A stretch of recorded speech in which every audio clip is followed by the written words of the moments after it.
Good morning എല്ലാവർക്കും കേട്ടോ. ഇന്ന് ഇന്ന് ഇന്ന് പ്രത്യേകിച്ച് അമ്മ ഓടിച്ചാടി വരാൻ കാരണം എന്താ, കുറേ ദിവസമായിട്ട് അമ്മയ്ക്ക് വീഡിയോ പിടിക്കണമെന്നുണ്ട്. പക്ഷേ സാഹചര്യങ്ങൾ, അതിനെ പറ്റിയ സാഹചര്യങ്ങൾ ഇല്ലാത്തത് കൊണ്ട് അമ്മയ്ക്കത് പറ്റുന്നില്ല അല്ലേ. അപ്പോൾ നമ്മുടെ ആൾക്കാരുടെ മെസ്സേജുകളും കാര്യങ്ങളൊന്നും വായിക്കാണ്ടിരിക്കാനും നമുക്ക് പറ്റില്ല, കുറേ ദിവസം നിങ്ങളെ കാണാണ്ടിരിക്കാനും പറ്റില്ല.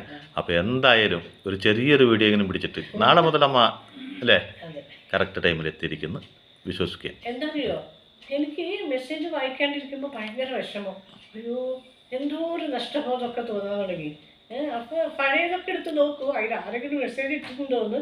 അപ്പോൾ ചിലരൊക്കെ ഇട്ടിട്ടുണ്ട്, ചിലരെ കാണാനില്ല. അയ്യോ, ഒരു മെസ്സേജും ഇല്ല, അങ്ങനെ ഒരു വിഷമമൊക്കെ തോന്നും. അപ്പോൾ എന്താണെന്ന് പറഞ്ഞാൽ ഞാനിങ്ങനെ വീഡിയോ എടുക്കാണ്ടിരുന്ന പിന്നെ നിങ്ങൾക്കും അതേപോലെ അല്ലേ, നിങ്ങൾക്ക് വിഷമമൊക്കെ ഉണ്ടാവില്ലേ? അത് ഞാനും മനസ്സിലാക്കണ്ടേ, എനിക്ക് മാത്രമൊന്നുമല്ലല്ലോ അല്ലേ. അപ്പം പിന്നെ ഞാൻ വിചാരിച്ചു എന്തായാലും കുഴപ്പമില്ല, വീഡിയോ എടുക്കുക തന്നെ, ചെറുതാണെങ്കിൽ ചെറുതൊന്നും എടുക്കാമെന്ന് വിചാരിച്ചു. പിന്നെ അടുക്കളയുടെ കാര്യം പറയണ്ട, എനിക്ക് രാവിലെ ഇങ്ങോട്ട് ഒരു 9 മണിയെങ്കിലും ആയിക്കഴിഞ്ഞാൽ ഭയങ്കര ചൂട്, സഹിക്കാൻ പറ്റില്ല. അവിടെ നിന്ന് കഴിയുമ്പോൾ ഒരു തളർച്ചയൊക്കെ തോന്നുന്നു. അതുകൊണ്ടാണ് ഞാൻ അടുക്കള, അല്ലെങ്കിൽ എങ്ങനെയെങ്കിലുമൊക്കെ ഞാൻ പിടിച്ചേനെ, അടുക്കളയിൽ നിൽക്കാനേ പറ്റുന്നില്ല. അങ്ങനെ ഒരു പ്രശ്നമുണ്ട്. എന്തായാലും അമ്മ ഇപ്പോൾ വന്നില്ലേ, വന്ന സ്ഥിതിക്ക് എൻ്റെ ചോദ്യങ്ങൾ ഞാൻ ചോദിക്കണമല്ലോ. ചോദ്യങ്ങളുണ്ടോ? എന്തായാലും ചെറിയൊരു വീഡിയോ നമുക്ക് ആക്കണ്ട. അപ്പോൾ ചെറിയൊരു ചോദ്യം ചോദിക്കട്ടെ. പൊതുവെ ഈ സ്ത്രീകളാണ് കേട്ടോ ഏറ്റവും കൂടുതൽ.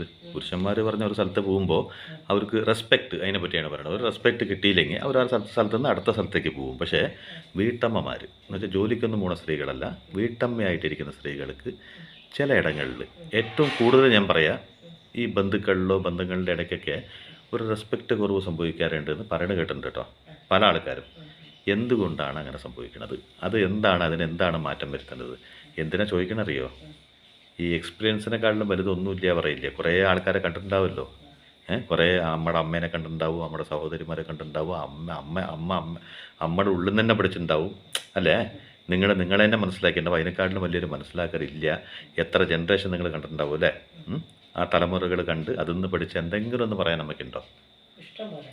എന്താ അറിയോ, ഇപ്പം നമ്മളൊരു മിത്രങ്ങളാവട്ടെ, ബന്ധുക്കളാവട്ടെ, സ്വന്തക്കാരാവട്ടെ, ആരായാലും നമ്മൾ അവർ പെരുമാറുന്ന രീതി കാണുമ്പോൾ നമുക്ക് മനസ്സിലാവും. ആർക്കും, ഇപ്പം എനിക്കെന്നല്ല, എല്ലാവർക്കും പെട്ടെന്ന് മനസ്സിലാക്കാൻ പറ്റും. അവരുടെ പ്രവൃത്തിയിലൊരു വ്യത്യാസം കാണും, നമ്മളോട് പെരുമാറുന്ന രീതിയിലൊരു വ്യത്യാസം കാണും. അപ്പം നമ്മൾ മനസ്സിലാക്കാം, അയ്യോ ഇവർക്ക് എന്നോട് എന്നെ കാണുമ്പോൾ ആ പഴയ ഒരു ഇതില്ലല്ലോ, അല്ലെങ്കിൽ അന്ന് പെരുമാറിയ പോലെ അല്ലല്ലോ ഇന്ന്, അങ്ങനെ ഒരു തോന്നൽ എല്ലാവർക്കും വരും. അപ്പം എന്ത് ചെയ്യണറിയോ, ആ സമയം അന്ന് അവിടെ ഒഴിവാക്കുക. എന്നിട്ട് നമ്മുടെ സാന്നിധ്യം അവിടെ വീണ്ടും വേണ്ട. എന്താ പറഞ്ഞാൽ അവർക്ക് നമ്മുടെ സാന്നിധ്യം ആവശ്യമില്ല എന്ന് തോന്നുമ്പോൾ നമ്മൾ ആ സാന്നിധ്യം അവിടെ ഒഴിവാക്കുക.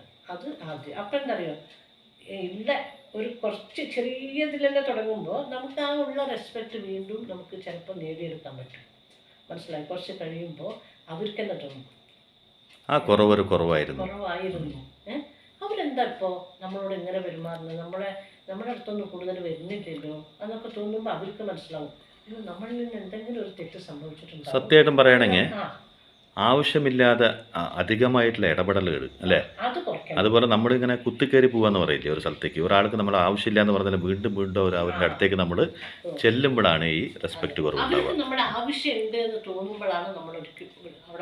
അതുപോലെ തന്നെ ഇത് ശരിയാണോ, ഉപദേശങ്ങൾ പലപ്പോഴും നമ്മുടെ ജനങ്ങളിൽ നിന്ന് അകറ്റാറുണ്ടെന്നുള്ള സത്യമുണ്ട്. കാരണം എന്താ വെച്ചാൽ ചിലർക്ക് ഒരു വിചാരം ഉണ്ടാവും, നമ്മളെല്ലാം തികഞ്ഞവരാണ്, നമുക്കെല്ലാം അറിയാം, നമ്മളൊരാൾ ഉപദേശിക്കാൻ പാടില്ല, കാരണം ലോകത്തുള്ള എല്ലാത്തിനും ഉത്തരം നൽകാനുള്ളൊരു ഗൂഗിൾ ഉണ്ട് എന്നൊരു വിചാരമാണ്. പക്ഷേ ഈ ഗൂഗിൾ കണ്ടുപിടിച്ചത് നമ്മളെ പോലെ ഒരു സാധാരണ മനുഷ്യനാണെന്നുള്ള ചിന്തയില്ല.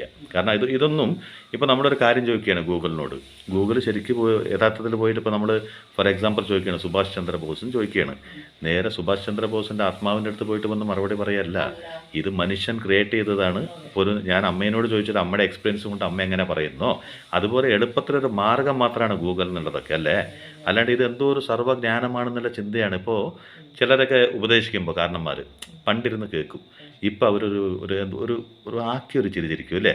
ഇപ്പോൾ നമ്മൾ പറയുകയാണ് ഇങ്ങനെ വേണം, ഇങ്ങനെ ആവണം എന്ന് ഒരാളോട് പറയുമ്പോൾ അവർ പുച്ഛത്തിലൊരു ചിരിച്ചിരിക്കുന്നിട്ട് മനസ്സിലെന്തോരം അറിയോ, ഇതൊക്കെ ഗൂഗിൾ അടിച്ചാൽ കിട്ടും, നിങ്ങൾ പറയേണ്ടതാണ്. അപ്പോൾ ആവശ്യമില്ലാതെ ഉപദേശങ്ങൾ അനിവാര്യമാണോ?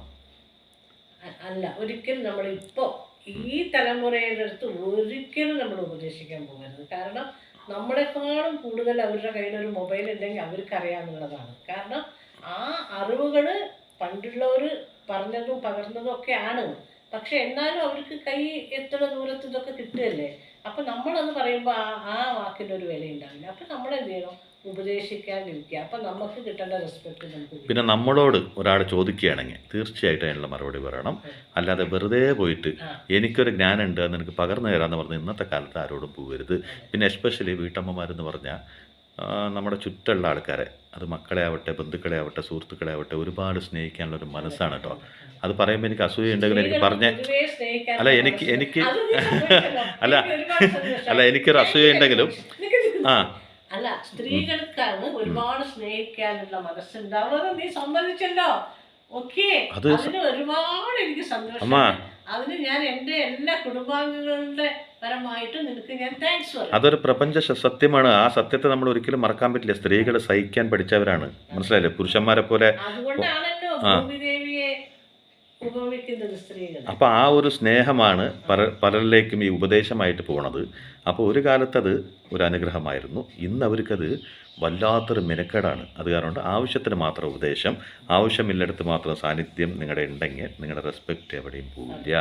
ഇത് പ്രത്യേകിച്ച് ഈ വീഡിയോ പറയാൻ കാരണം അമ്മയുടെ ഒരു സുഹൃത്തിൻ്റെ അമ്മനെ വിളിച്ചിട്ട് പറയാറില്ലേ, പണ്ടൊക്കെ എന്നോട് അങ്ങനെയായിരുന്നു, ഇപ്പം ഞാൻ പറയണതൊക്കെ ഭയങ്കര ഒരു മുഷ്പ് പോലെ തോന്നുകയാണ് അവർക്കൊക്കെ എന്ന് പറയുമ്പോൾ അമ്മ അവരോട് പറഞ്ഞത് എന്നോട് അമ്മ സംസാരിച്ചപ്പോൾ അത് ഒരു വീഡിയോ ആയിക്കോട്ടെ എന്ന് വിചാരിച്ചു. എന്തായാലും ഒരു വീഡിയോ പിടിക്കുകയാണല്ലോ, അപ്പോൾ ഇത് പറയാമെന്ന് വിചാരിച്ചു. അമ്മയുടെ അനുവാദമില്ലാതെ അമ്മയുടെ സംസാരവും അമ്മ എന്നോട് സംസാരിച്ചതിനെ ഒരു വീഡിയോ ആക്കിയത് തെറ്റാണോ? അതെ, അവിടെ എന്തിങ്ങനെ പറയുമ്പോൾ എനിക്ക് തോന്നുന്നു എന്താ അറിയോ, നമ്മൾ ഒരുപാട് നമ്മുടെ സാന്നിധ്യം അവിടെ വേണ്ടാന്ന് അവർക്ക് തോന്നിക്കഴിയുമ്പോൾ അവിടേക്ക് വീണ്ടും വീണ്ടും പോകാതിരിക്കുക. അപ്പോഴല്ലേ അവർ ഇങ്ങനെയാണ് എന്നോട് പണ്ടത്തെ പോലെ ഇല്ലാതൊക്കെ തോന്നുക. നമ്മുടെ ആവശ്യമുണ്ട് എന്നുള്ളവർ ഇഷ്ടം പോലെ ഉണ്ടാവും.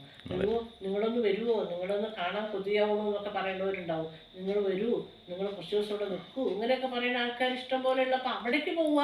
അല്ലാതെ അവർ നമ്മൾ പോണത് എന്തോ ഒരു ബുദ്ധിമുട്ടാണെന്ന് തോന്നുന്ന അവിടേക്ക് അവർ പോവാതിരിക്കുക. എന്നിട്ട് പിന്നെ ഇരുന്നിങ്ങനെ പരാതി പറയണ എന്തിനാ? അപ്പൊ അതുകൊണ്ടാണ് ഞാൻ അവൾക്ക് ഉപദേശം കൊടുത്തത്. നീ അതൊരു വീഡിയോ ആക്കണം. ഭയങ്കര സാധനമാണ്. നമ്മളിങ്ങനെ കിട്ടുന്ന ഓരോ വേർഡ്സ് ഒക്കെ എടുത്തിട്ട് തന്നെയാണല്ലോ വീഡിയോ ആക്കുക. കാരണം നമുക്കത് അതിനെപ്പറ്റി വേറെ ഇങ്ങനെ തന്നെയല്ലേ വീഡിയോ ആക്കുക. അപ്പോൾ അതുപോലെ തന്നെ നമ്മുടെ സാന്നിധ്യം അറിയിക്കുന്ന സ്ഥലത്ത് മാത്രം നൽകുക, അറിയിക്കാത്ത സ്ഥലത്ത് നൽകി കഴിഞ്ഞാൽ വിലയില്ലാത്ത സ്ഥലത്ത് ചെന്ന് കയറരുതെന്ന് പറയുന്ന പോലെ നമുക്ക് എവിടെയാണോ റെസ്പെക്റ്റ് ഇല്ലാത്തത് അവിടെ നമ്മൾ ഇടുന്ന കാലിൻ്റെ ചെരുപ്പ് പോലും അഴിച്ച് വെക്കാൻ പാടില്ല എന്നൊരു പഴഞ്ചൊല്ലുണ്ടല്ലോ. അതുപോലെയാവണം ഓരോ വ്യക്തികളും. പ്രത്യേകിച്ച് ഇങ്ങനെ അഭിപ്രായം പറയില്ലേ, എന്തുകൊണ്ടാണാവോ ഞാൻ പറയുന്ന വാക്കുകൾക്ക് പണ്ടത്തെ ഒരു പ്രാധാന്യം നൽകുന്നില്ല എന്ന് പറഞ്ഞ വ്യക്തികൾ തിരികെ നിങ്ങളിലേക്ക് വരണം. ഇങ്ങനെ ഒരു വാക്ക് പറയുന്ന വ്യക്തി, ഇങ്ങനെ ഒരു ഉപദേശം പറയുന്ന വ്യക്തി, ഇന്ന കാര്യങ്ങൾ അന്വേഷിക്കുന്ന ഒരു വ്യക്തി ഇന്ന് എൻ്റെ ജീവിതത്തിൽ വേണമെന്ന് അവർക്ക് തോന്നുന്ന സമയത്ത് നിങ്ങൾക്ക് നിങ്ങളുടെ റെസ്പെക്റ്റ് നിങ്ങൾക്ക് തിരിച്ചു കിട്ടും. അല്ലാതെ ഒരു സ്ഥലത്തും നമ്മൾ ആവശ്യമില്ലാതെ കയറി ചെല്ലരുത്, അല്ലേ? ആവശ്യമില്ലാതെ കയറി ചെല്ലരുത് മാത്രമല്ല, ആവശ്യമില്ലാതെ ആർക്കും ഉപദേശം നൽകരുത്. അപ്പോൾ അവനവൻ്റെ റെസ്പെക്റ്റ് അവനവൻ തന്നെ ഉണ്ടാക്കുന്നതാണ്. ഒരു പെട്ടിക്കടയിലും കിട്ടില്ല, ഒരു ഹോട്ടലിലും കിട്ടില്ല, ഒരു ഷോപ്പിംഗ് മാളിലും കിട്ടില്ല. നമ്മുടെ കയ്യിലുണ്ട്. അത് കളഞ്ഞു കുടിക്കാതെ അവനവൻ്റെ റെസ്പെക്റ്റ് അവനവൻ്റെ കയ്യിൽ മുറുകി പിടിക്കണം. കാരണം റെസ്പെക്റ്റ് അത് ജീവിതത്തിൽ അത്യാവശ്യമാണ്. അതെ, സത്യം. നമ്മുടെ ആവശ്യമുണ്ട്, നമ്മുടെ ഉപദേശം വേണം എന്നുള്ളവർ നമ്മളോട് ചോദിക്കും. അപ്പോൾ നമ്മൾ പറഞ്ഞാൽ മതി. അല്ലാണ്ട് നമ്മൾ എല്ലാ അറിവും തികഞ്ഞവരാണെന്ന് പറഞ്ഞ് എല്ലാവരും ഉപദേശിക്കാൻ പോകുന്നത് അതാണ് തെറ്റ്. അപ്പോഴാണ് ഈ റെസ്പെക്റ്റ് എന്ന് പറയുന്നത് നഷ്ടപ്പെടാൻ എളുപ്പമാണ്, പക്ഷെ ഒരു കടയിലും മേടിക്കാൻ കിട്ടാത്തതുമാണ്. അപ്പോൾ ഇത്രയൊക്കെ ഞാൻ നിങ്ങളോട് പറയും. ഞാൻ എൻ്റെ കൂട്ടുകാരിയോട് സംസാരിച്ചത് കേട്ടിട്ടല്ല, അമ്മ എന്നോട് അതിനെപ്പറ്റി പറഞ്ഞപ്പോൾ ഞാൻ പറഞ്ഞു, കേട്ടിട്ടെന്ന് പറയുന്നത്. ഓക്കെ, ശരിയാണ്. അങ്ങനെ അവൾ പറഞ്ഞു, ഞാൻ അതിനിങ്ങനെ പറഞ്ഞു. അപ്പൊ ഇവൻ അത് കഴിഞ്ഞിട്ട് കുറേ ദിവസമായി. പക്ഷെ അവനപ്പോൾ അതിൻ്റെ ഒരു തീർത്തിട്ട് ഒരു വീഡിയോ ഇടാന്നായി. അപ്പോൾ ഞാൻ ഇങ്ങനെ നിരന്തരം വരുന്നില്ല എന്ന് പറഞ്ഞിട്ട് എല്ലാവർക്കും എന്നോട് പിണക്കുണ്ടാവും കേട്ടോ. എൻ്റെ അവസ്ഥ കൂടി നിങ്ങൾ മനസ്സിലാക്കണ്ടേ? മനസ്സിലാക്കുമല്ലോ അല്ലേ? മനസ്സിലാക്കും. എന്താ പറഞ്ഞാൽ എന്നോട് സ്നേഹമുള്ളവരാണ് എല്ലാവരും. അപ്പോൾ ഇത്ര മതി. Okay, by.